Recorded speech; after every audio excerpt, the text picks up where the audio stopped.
et je vous dis bienvenue dans Cast Jump.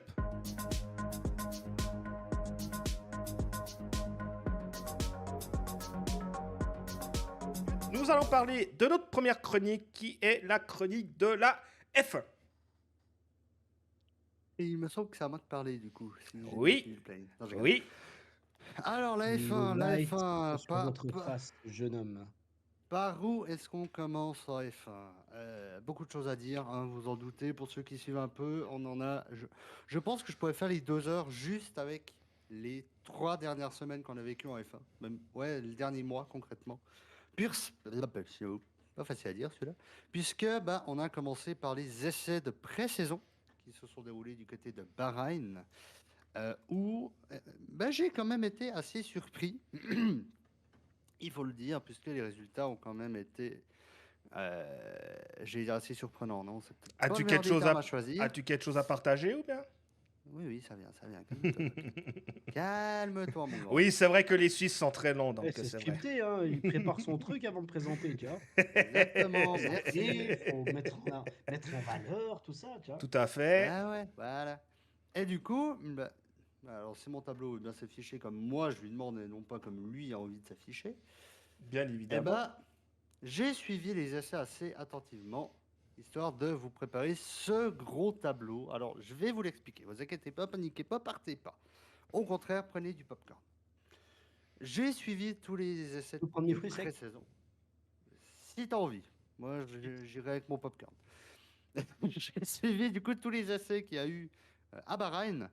Afin de pouvoir déjà me faire une petite idée des pilotes qui seraient devant et des pilotes qui seraient beaucoup plus loin. Et étonnamment, bah en 2023, j'allais dire 2022, oui, non, ça passerait aussi. Les Red Bull, surtout Max Verstappen, étaient très loin devant.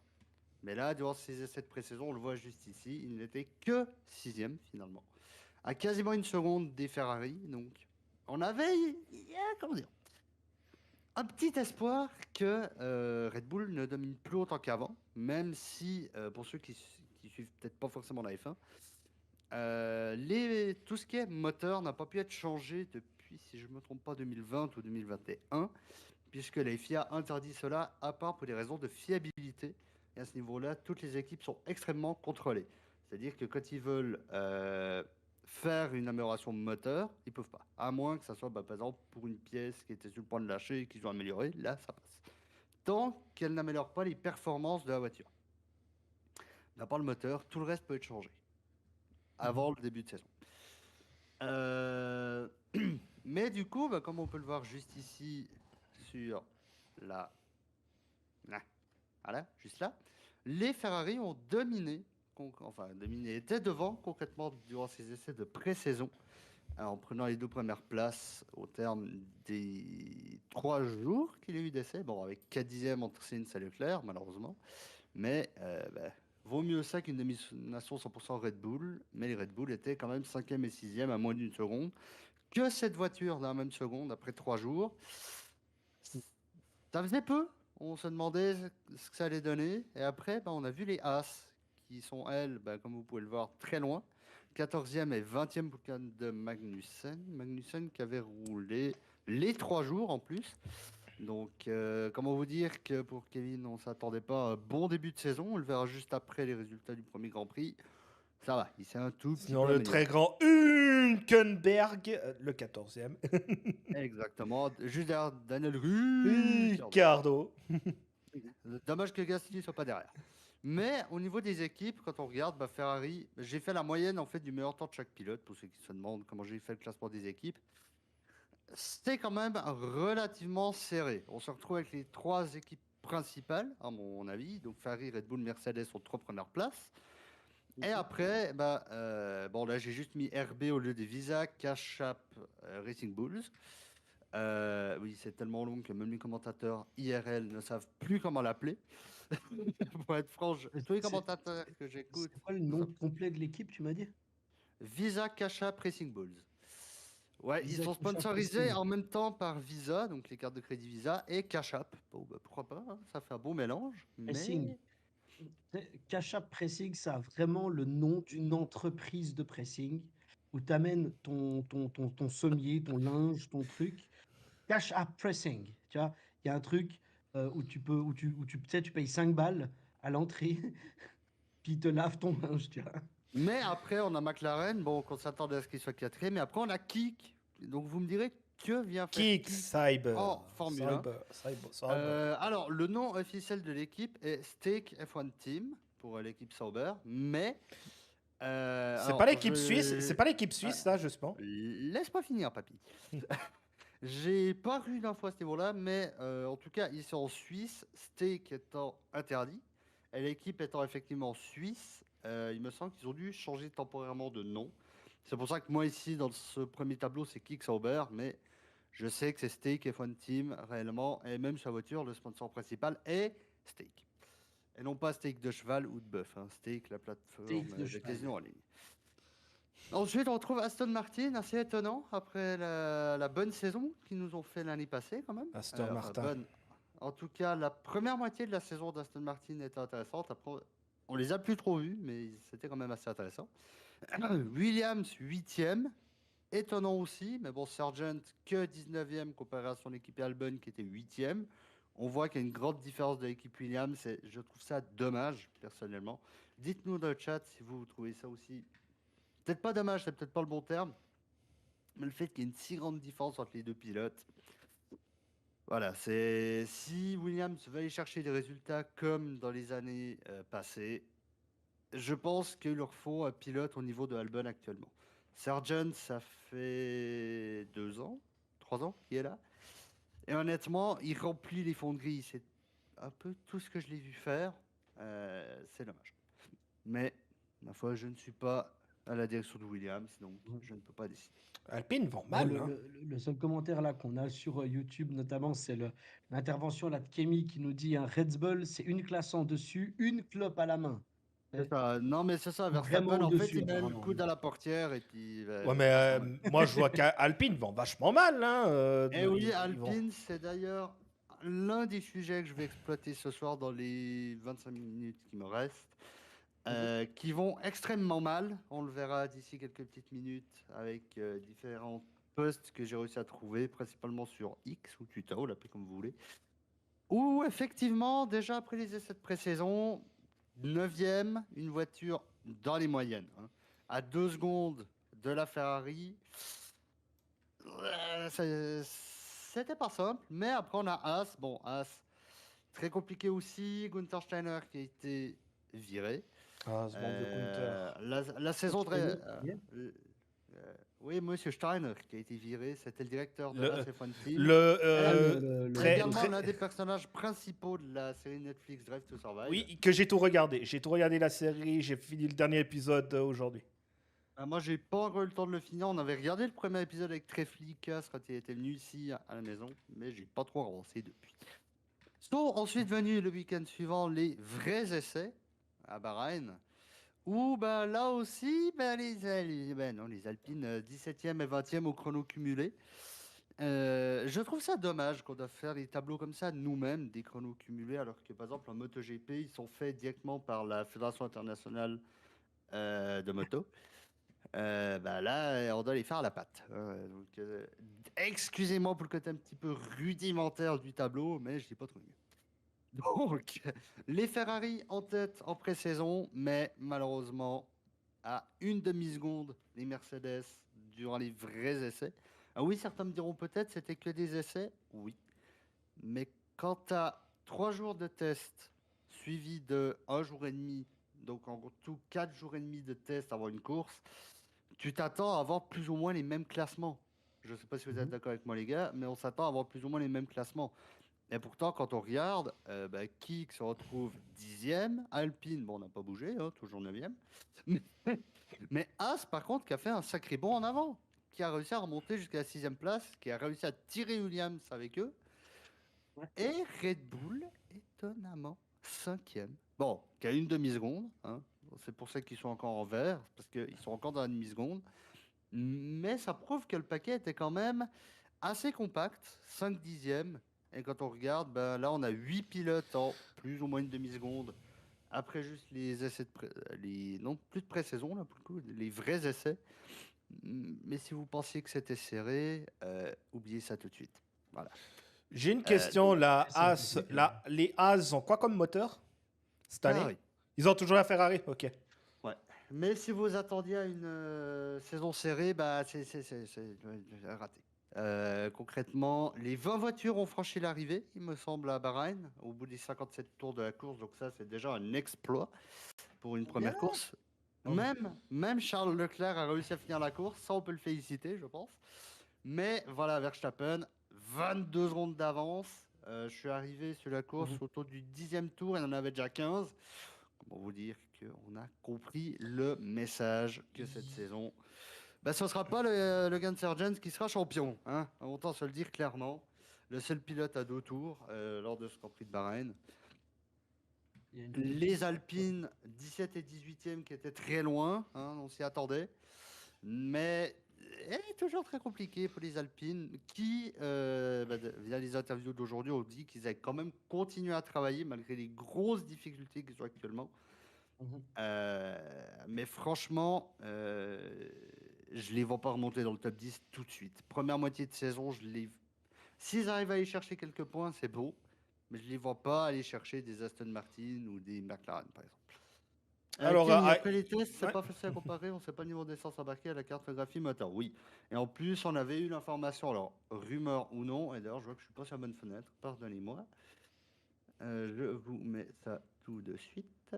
Voilà qui ira mieux. On vous remercie que vous êtes 7 personnes sur Twitch. Merci à vous d'être dans la première émission. Espérons qu'on soit, comme d'habitude, 7-8. Ce serait l'objectif des lives. Merci beaucoup à vous. N'hésitez Ouais, pas à merci à vous partager. d'être là, hein, N'hésitez sincèrement, pas très sincèrement. N'hésitez pas à partager à gauche, à droite si vous arrivez. C'est tout ce que vous pouvez faire. Envoyez le lien YouTube ou le lien Twitch. Si vous voulez vous nous rendre un petit service pour ce soir, très cher spectateurs, c'est de partager le lien YouTube ou le lien Twitch selon la plateforme depuis laquelle vous regardez à vos contacts. Partagez dans les groupes WhatsApp où vous êtes. Partagez sur Facebook aussi. On prend très volontiers. Et du coup, j'en étais où? Ah oui, l'histoire d'Alpine. Bon, Désolé pour là, l'interruption promotion. Merci. pas de souci. Au revoir. Les deux équipes principales auxquelles je m'attendais, Red Bull et Ferrari, bah, qui nous auront pas déçus, hein, qui ont complété les 4 premières places. Alors, certains vont peut-être dire Red Bull domine toujours. Bah, en même temps, j'ai envie de vous dire, on a l'habitude. Ça fait depuis maintenant 2 ans que Verstappen est loin devant. Ouais. Va falloir attendre, je pense, 2026 et les prochains changements de règlement moteur et compagnie, je pense, pour avoir un minimum de changements. Mais en attendant, Verstappen, bravo pour tes 2 titres 2024 et 2025. On se revoit en 2026. Non, Simple, efficace. non, mais après, quand on regarde le top 10, à Bahreïn, il est propre. On n'a que 5 équipes dedans sur les 10 engagées. Donc Red Bull, Ferrari, Mercedes, McLaren et Aston Martin. Les autres sont derrière. Un petit peu plus mélangés, hein, à part les Racing Bulls qui ont fait 13e et 14e. Là aussi, ça fait polémique, puisque à la fin de la course, Ricardo a demandé très gentiment à sa petite équipe de pouvoir passer devant Tsunoda pour les rattraper à 12e place de Magnussen, qui aurait été malheureusement un échec. Et il se peut que Tsunoda ait pété un câble. On peut pas malheureusement vous montrer la vidéo, puisque droit d'auteur, tout ci, tout ça. Mais on a failli assister à un crash d'après-course entre les deux. Voilà. voilà carrément. pour... Et Ouais, tu penses pas que ouais. Ferrari pourrait essayer détrôner Red Bull? Ça risque d'être très très compliqué, tu crois? Alors, aller chercher Perez me paraît possible. Verstappen me paraît impossible à aller chercher actuellement. Il est vraiment trop au-dessus. C'est ça. Et je pense que Verstappen, tu le mets à la place de Sargent, il arrive quand même à gagner la course. Il trouvera un moyen de la gagner. Donc, je vois souvent passer sur les réseaux Verstappen est en F1, le reste en F2. C'est plus ou moins ça. Mais non, pas cette année. Non, de quoi qui est mis sur Ferrari qui pourrait revenir sur Red Bull? Je pense. Alors, je recommence. Ils peuvent, mais pas au niveau de Verstappen. Voilà. Alors, peut-être que Verstappen va perdre des courses. Hein. La saison passée, il en a perdu Une principale. seule. Une seule sur je sais plus combien de Et courses. c'était Sainz qui l'a gagné. Donc Ferrari sont pas loin, mais faut que les 19 autres pilotes trouvent ce petit truc que Verstappen a. Ça paraît facile à dire, mais Bon, Ferrari, en voyant la série Netflix, ils avaient pas mal de problèmes de moteur, de beaucoup d'arrêts. J'avais vu qu'ils ouais, se... Ferrari et les arrêts au stand ratés, ça encore faire une Ouais, saga de aussi. temps en Ouais, temps. il y a aussi eu ça. Et puis, comme j'ai vu dans la série Netflix, ils avaient beaucoup de Leclerc qui fait des fois des crashs, bien évidemment.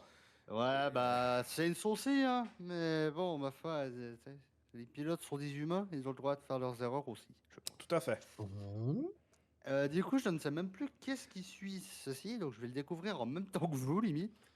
Ah oui, les changements de position. Donc bon, deux voitures n'ont pas changé de place durant cette course, c'est Verstappen, étonnamment, et Piastri. Oscar Piastri qui franchement m'épate énormément depuis qu'il arrive en F1. C'est sa deuxième saison.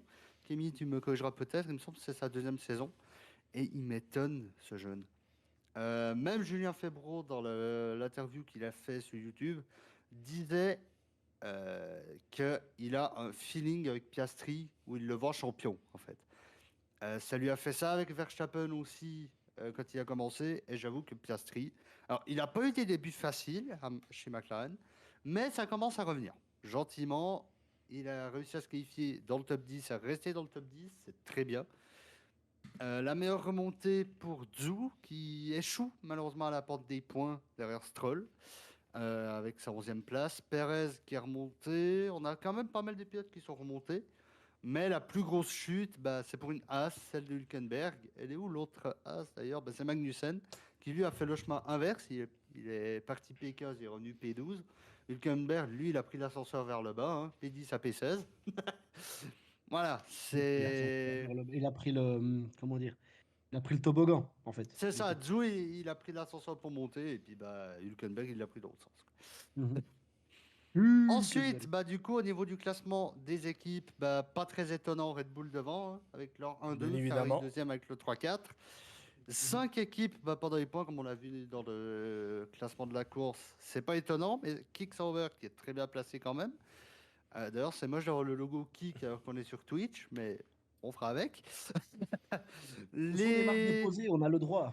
les Racing Bulls avec Tsunoda et Ricardo, malheureusement que 8e, alors qu'ils ont fait des très bons tests d'avant-saison. Ricardo a montré des très bonnes choses pendant les essais, en espérant que ça s'améliore par la suite. Et du coup, vous avez ici le classement, enfin le top 10 actuel du championnat, où on a quand même de la bataille, mais dans les équipes en fait. C'est même pas entre les pilotes des différentes équipes, c'est un peu dommage. On a Red Bull, C'est assez Ferrari et bien par duo, en Aston.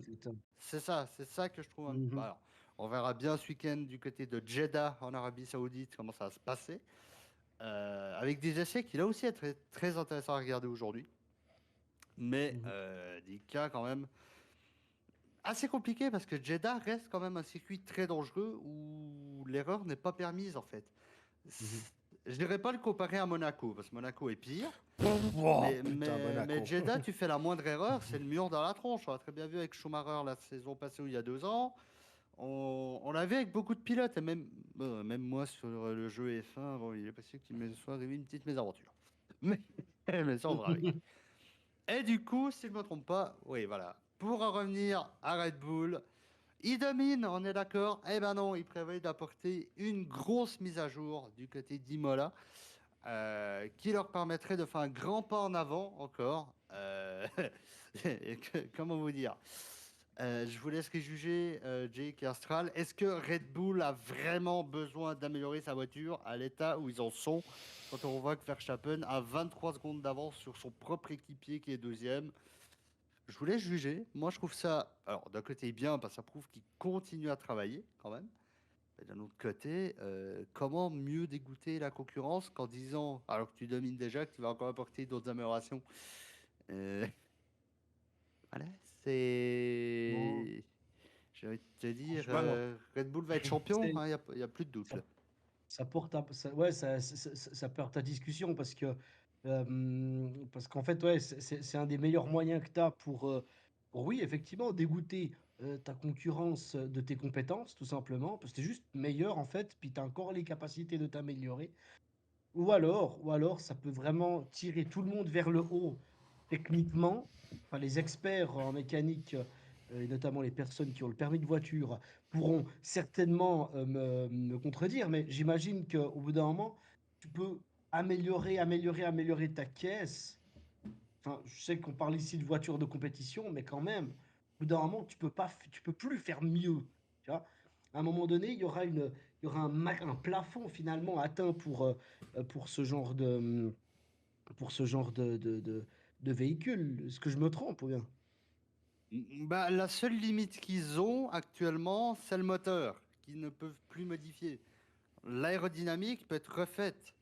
Ouais. Donc, bah après, Et le le- moteur, j'allais dire Honda, mais non, c'est même plus Honda, c'est Red Bull Powertrains, est excellent de base.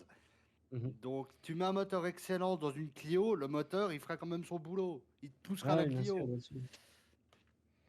Mais Donc, même, justement, au bout d'un moment, tu arrives à l'aérodynamisme, la définition de l'aérodynamisme. Tu sais, le truc, les lignes sont tellement pures, ça fend tellement l'air que tu peux pas faire mieux.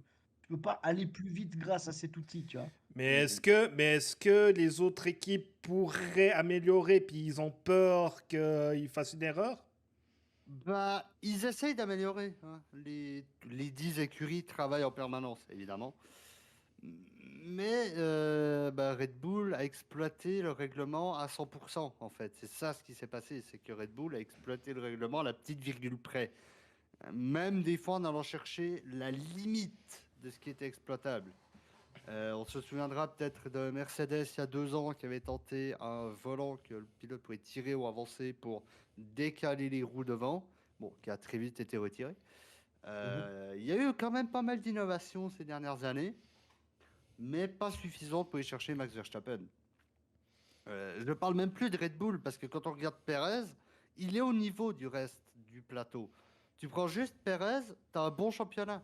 Verstappen, il faut comprendre comment est-ce qu'il fait pour avoir ces 22 ou 23 secondes d'avance en 1 heure et demie de course. Et il prend pas mal de C'est... risques. Je trouve il exploite à fond sa voiture. J'ai pas vu la première course, mais en voyant les autres courses l'année passée, il prend beaucoup de risques au niveau des trajectoires comme ça, et puis que ça, il aille encore plus vite en fait. Est-ce que c'est les Bah, autres qui prend pas, est-ce que c'est les autres qui prend pas assez de risques? bah si, ils en prennent également, mais après on se souviendra par exemple, il me semble que c'était à Spa la saison passée, où Verstappen avait tellement d'avance qu'à 5 tours de la fin de la course, si je ne me trompe pas, il demande à ses mécanos, les gars, est-ce qu'on ferait pas un petit arrêt en plus pour vous entraîner? Genre, Le littéralement, c'est ce dédain, qu'il tu a sais. demandé à son ingénieur. Je voulais vous entraîner les pit stops, j'ai assez d'avance. Euh, Bref. Mais Le dédain, effectivement, quoi. on espère avoir de l'amélioration. On le verra si j'ai encore un petit peu de temps après avec les premiers essais qu'on a eu aujourd'hui du côté de Jet. Eh ben, merci beaucoup, Hexagone. C'était très gentil de ta part d'être passé. Et Enfin, on plaisir, te souhaite merci une N'hésitez, belle beaucoup. n'hésitez pas à follower les chaînes, les abonnements sur YouTube qui est gratuit et le follow sur Twitch pour que vous Et vous du loupez Oui, coup, pas. merci. Et Thibaut, juste avant que tu partes, je sais que tu es encore sur Twitch, Hexagone Music. On espère pouvoir discuter avec toi tout bientôt sur cette émission. ceci Bon, Ça, étant dit, ça reviendra en temps et en heure. continuons avec Red Bull qui, d'un côté, dominait et de l'autre, fait partie, je pense, j'allais dire d'un scandale. C'est peut-être pas le bon terme, mais en tout cas d'une très grosse affaire dans le paddock avec leur patron que vous voyez juste ici, qui a été accusé d'avoir eu des comportements inappropriés avec une des employées de Red Bull. Alors, c'est parti dans tellement de sens cette affaire que je vais vous la résumer. On apprend ici par un journaliste motorsport que Red Bull, donc la boîte mère Red Bull, avait décidé de le licencier déjà avant même le début de la saison, donc il y a plus d'un mois. Ils avaient même déjà préparé le message de com pour annoncer que Christian Horner avait quitté l'entreprise, non pas qu'il avait été licencié, mais qu'il avait quitté de lui-même. Et bon, les avocats s'en sont mêlés et ben, il est toujours là, hein. Pour combien de temps? C'est ça maintenant la grande question. Puisque, on apprend que la personne qui a déposé la plainte travaillait chez Red Bull et que lundi, en se présentant à l'usine, elle a été suspendue pour une durée indéterminée et qu'elle ne serait même plus payée par Red Bull le temps de cette suspension. Tu pars d'une simple plainte, tu reviens à être presque viré par ton entreprise. J'ai envie de te dire, des fois c'est triste, mais il vaudrait mieux garder certaines choses. Alors après, on n'a pas tous les détails, puisque Red Bull, les avocats et tout le tralali-lalou gardent ça très secret quand même, ce qui s'est Ouais, passé. évidemment. Mais Bon, c'est tellement secret que c'est dans les médias, mais c'est ça. On saura plus sur Netflix l'année prochaine. Et par Hein contre, il me manque une info que j'avais vue passer, que je pourrais peut-être aller vous rechercher si je l'ai enregistrée. Voilà, elle est là. Le fait que, on a appris qu'en fait, le père de Verstappen, comment vous dire? là, il y a des Oui. dossiers, là. Ouais, non, mec, le père de Verstappen, en fait, avait des très bonnes conversations, voire même, et c'est le peu juste là que je cherchais, qu'il aurait une relation amoureuse avec la personne qui a déposé la plainte contre le patron de Red Bull, donc le patron de son fils. Vous voyez le bordel dans lequel on est du côté de Red Bull? C'est-à-dire que d'un côté, on a une voiture ultra dominante et tout, et de l'autre, c'est en train d'exploser complet. Alors, c'est même pas comme si c'était des coureurs un petit peu en dessous des radars ou comme ça, qu'il fallait faire des coups de com ou j'en sais rien. Mais là, c'est Non, là, ils carrément en ont pas besoin. c'est l'écurie du coureur dominant, finalement. Donc, c'est quand Et c'est même. même le pilote dominant, en fait, qui se retrouve au milieu de cette affaire, alors que je pense que de base, ouais, lui, il ça, avait rien demandé. c'est ça, c'est ça. Mais voilà, ma foi. Radio Paddock. Ouais, c'est une nouvelle radio qui est dans les paddocks de Formule 1 si vous allez une fois sur place. Branchez-vous sur le 104.4 et vous aurez Radio Paddock. Non, j'ai quand même. Alors, 89.4. Les vrais fribourgeois diront 89.4. effectivement. Et un deuxième point que je voudrais vite revenir durant les 5 minutes qui me restent pour mon petit truc. Tu peux y aller jusqu'à 10 minutes encore, c'est bon. C'est que on vous a parlé du patron de Red Bull et si je vous disais que le patron de la F1 est également dans la merde. Bah oui. Non, c'est pas drôle. Quitte à attaquer l'équipe qui surdomine le championnat. Autant attaquer ceux qui gèrent le championnat aussi, non? Et pour deux raisons, en fait. Il est sous enquête.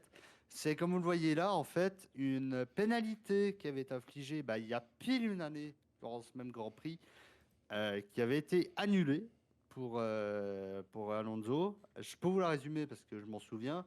C'est en gros Alonso qui avait pris, je crois, 5 ou 10 secondes de pénalité à faire dans les stands. Donc, contre un modi où aucun mécanicien ne peut toucher la voiture.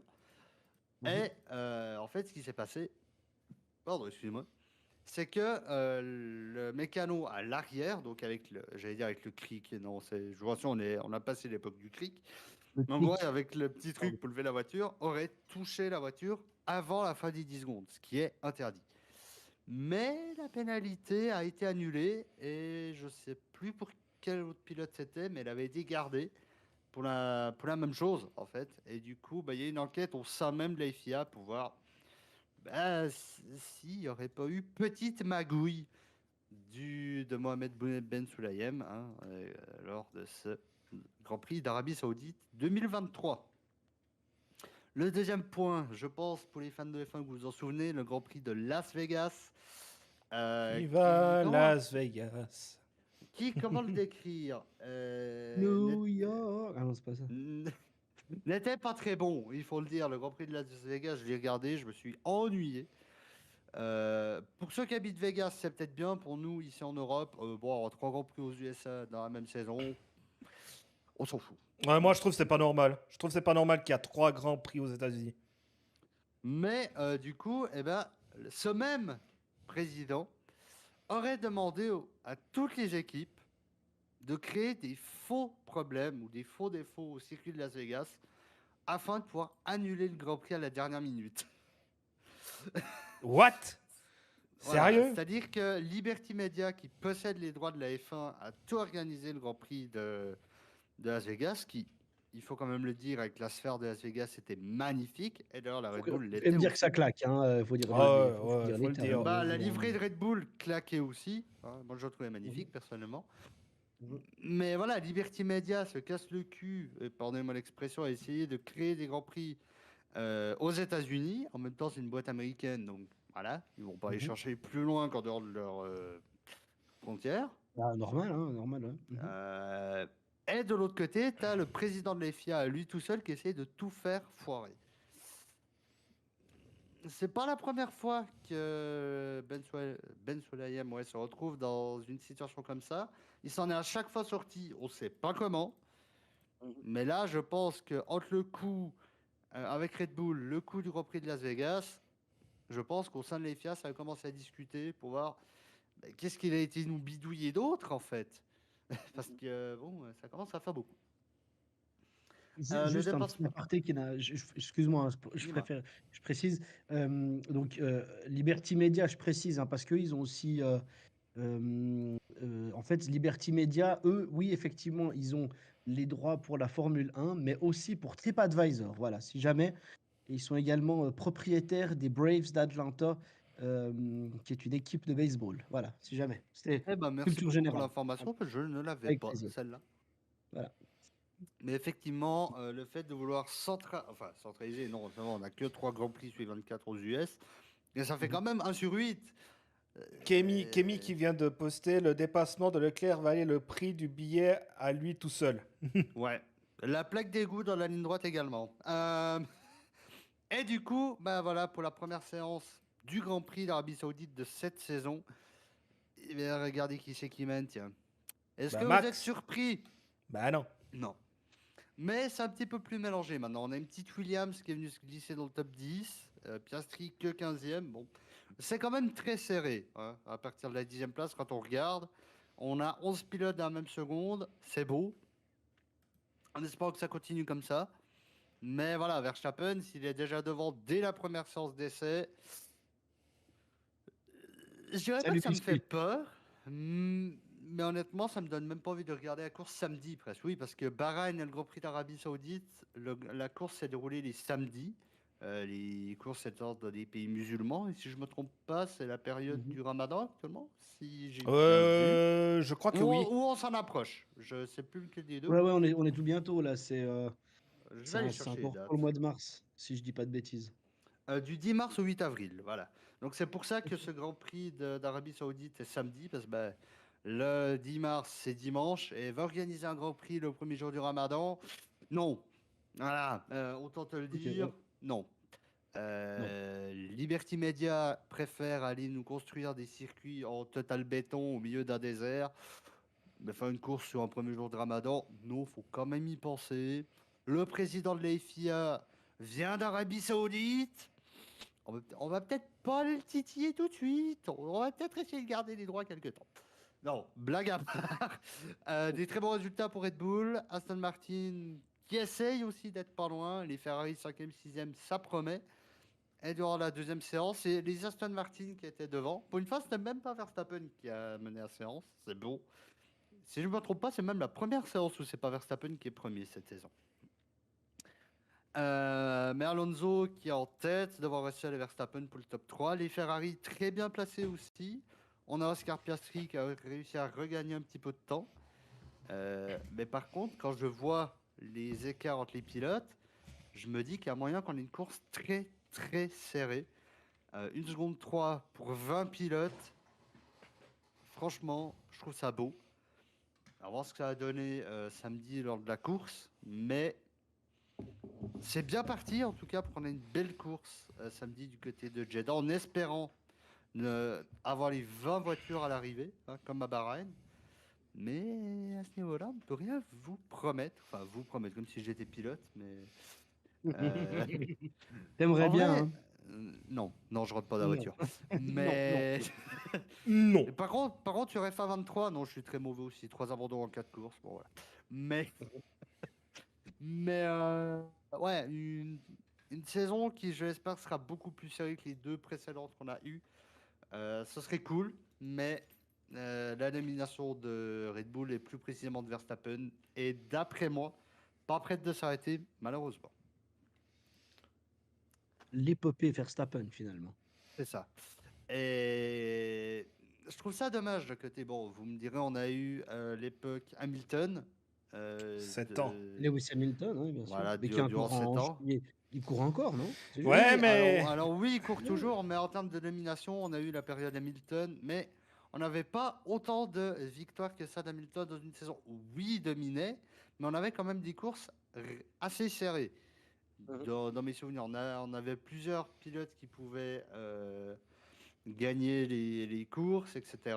J'ai plus les stats du nombre de pilotes qui avaient gagné les courses, mais il me semble que la saison passée, c'est la saison où on a eu le moins de pilotes qui ont gagné des courses.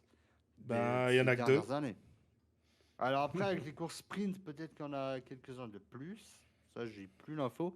Mais en tout cas, les courses principales, c'est à 20 sur 21 pour Verstappen. Et la semaine passée, c'est Hamilton et Ricardo qui ont gagné les essais libres. Alors c'est possible, oui, effectivement. J'avoue que je n'avais plus cette information-là. Merci beaucoup, Camille.